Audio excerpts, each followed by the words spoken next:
చూసినట్లయితే మన స్టేట్కి ఇంకొన్ని రోజులు ఎలక్షన్స్ అనేవి వస్తున్నాయి. ఎవరు సీఎం అయితే బాగుంటుంది అనుకుంటున్నాను అనే ఈ ఎలక్షన్స్ ఇవన్నీ ఎందుకని మన స్టేట్ డెవలప్ అవ్వడానికి. నాకు తెలుసు అని ఎవరి పని వారు కరెక్ట్గా చేస్తే మన కన్ఫామ్ స్టేట్ డెవలప్ అవుద్దని. అండ్ నెక్స్ట్ మన స్టేట్ డెవలప్ అవ్వడానికి ఏంటి, ఫర్ ఎగ్జాంపుల్ ఇప్పుడు మనం ఉన్నాం, మనతో పాటు మన చుట్టుపక్కల ఉన్న వాళ్ళు డెవలప్ అవ్వాలనుకోవాలి, కానీ మనం ఒక్కరమే డెవలప్ అవ్వాలి, మనం ఒక్కరం చేయాలనేది అది మూర్ఖత్వం కదండి. సో నా మెసేజ్ ఇవి సీఎం ఎవరైనా అవ్వకపోయినా ఆయన మాత్రం కరప్టెడ్ అవ్వకుండా ఉండాలి. అండ్ నెక్స్ట్ మనం ఓటేసే వాళ్ళు, ఇప్పుడు ఓటర్స్ కానీ ప్రజలు కానీ ఎవరైతే ఓటేసుకుంటున్నారో, ఎవరికి అసలు వాళ్ళు మాత్రం కరప్ట్ అయ్యకుండా ఉన్న వాళ్ళని ఓటేయాలి. అండ్ నెక్స్ట్ నేను ఒకే మెసేజ్ టీచర్స్కి చెప్పాలనుకుంటున్నాను, ఎప్పుడు స్టూడెంట్స్కి ఇలా చదవండి అలా అనకుండా నీతో పాటు నువ్వు మన స్టేట్ డెవలప్ అవ్వాలి, మన కంట్రీ డెవలప్ అవ్వాలి అని ఉంటేనే మన కంట్రీ డెవలప్ అవుద్దని. ఎప్పుడు స్టేట్లో ఎవరున్నా సెంట్రల్ లెవెల్కి గెలిచినా కరప్టెడ్ పర్సన్ లేనంతవరకే అవుతుందని. అండ్ నెక్స్ట్ నాకు తెలిసి పవన్ కళ్యాణ్ గెలవాలనుకుంటున్నాను, ఎందుకంటే ఆయనలో ఒక ఫైర్ ఉంది. ఇప్పుడు ఫర్ ఎగ్జాంపుల్ అనే 2014లో మనకి ఎలక్షన్స్ వచ్చినాయి, అప్పుడు చంద్రబాబు గెలిచారు, ఎందుకు మన పవన్ కళ్యాణ్ వల్లే. అండ్ నెక్స్ట్ ఆయన ఈసారి సింగిల్గా పోటీ చేస్తున్నారు. సో నాకు తెలిసి పవన్ కళ్యాణ్ గెలవాలని కోరుకుంటున్నాను.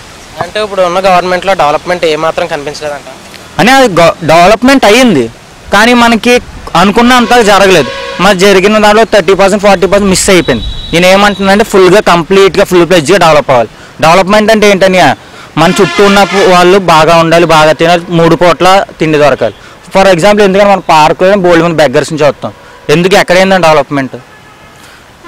మనం చూసినట్లయితే ఇప్పుడు స్టేట్లో అన్న క్యాంటీన్ అని చెప్పి, అలాగే స్టూడెంట్స్ నిరుద్యోగ భృతి అని చెప్పి ఇవ్వడం జరుగుతుంది ఇప్పుడు గవర్నమెంట్. అది ప్రజల్లోకి రావట్లేదంట. అని అన్న క్యాంటీన్ ఎంతమందికి ఎత్తుంది, పూటకు 100 మందిని ఎత్తుంది, కానీ మన కాకినాడలోని ఎంతమంది తిండి తినకు చచ్చిపోయే వాళ్ళు ఉన్నారు. సో అది కంప్లీట్గా పేదలకు అందట్లేదనా, లేకపోతే యూజ్ లేదనా? యూజ్ లేదన్యా. అండ్ నెక్స్ట్ మన కూలీలు ఉన్నారు కదా, వాళ్ళు డైలీ వేజెస్ ఇవ్వకూడదన్యా, మంత్లీ శాలరీస్ ఇవ్వాలి. డైలీ వేజెస్ ఇచ్చేవనుకన్యా ఏముంది, సంపాదిస్తారు, తినేస్తారు, తాగేస్తారు. అదే శాలరీ మంత్లీ శాలరీ ఇచ్చేకున్నాన్యా వాళ్ళకంటూ ఒక వృత్తి ఇవ్వాలి, సమ్ ప్రొఫెషన్. అంటే మనం చూసినట్లు ఇప్పుడు ఉన్న గవర్నమెంట్లో స్పెషల్ స్టేటస్ అనేది మనకి స్టేట్కి ఇంకా రాలేదు.